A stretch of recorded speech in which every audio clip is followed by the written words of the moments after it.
Komplotan pencopet yang menyasar wisatawan asing di kawasan Kuta Badung berhasil diringkus Polsek Kuta Minggu 27 November.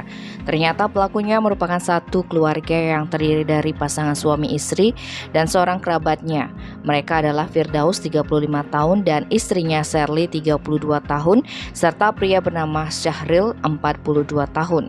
Kapolresta Denpasar Kombes Pol Bambang Yugo Pamungkas didampingi Kapolsek Kuta AKP Yogi Pramagita di Mapores Denpasar, Jumat 2 Desember memaparkan kejahatan tersebut terkuak berdasarkan laporan bule Australia Teriani Ken, 30 tahun. Peristiwa bermula ketika korban berkunjung ke tempat hiburan atau klub malam La Favela, Seminyak Kuta Minggu 27 November pukul 12 malam. Ketika menikmati hiburan malam, iPhone 13 seharga 18 juta rupiah yang tersimpan di saku kirinya hilang. Menindaklanjuti tindakan kejahatan tersebut, Tim Opsnal Reskrim Polsek Kuta segera melaksanakan penyelidikan.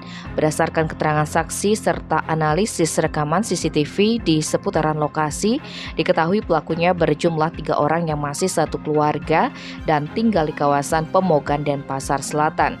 Sekitar pukul 16, para pelaku yang berasal dari Sulawesi Selatan ditangkap di Jalan Glogor Carik Gang Pamboyan, Pemogan. AKP Yogi memaparkan, dari hasil pemeriksaan diketahui para pencopet ini sudah beraksi hampir 1 tahun. Ketiganya memiliki peran yang berbeda-beda. Mereka menyasar warga negara asing dengan modus mengincar di klub-klub malam.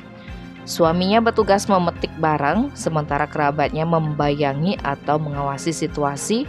Kemudian barang curian diserahkan ke istri untuk diamankan. iPhone tersebut rencananya dijual untuk membuka usaha di Bali. Atas perbuatannya mereka terancam hukuman 7 tahun. Tim Bali Express melaporkan.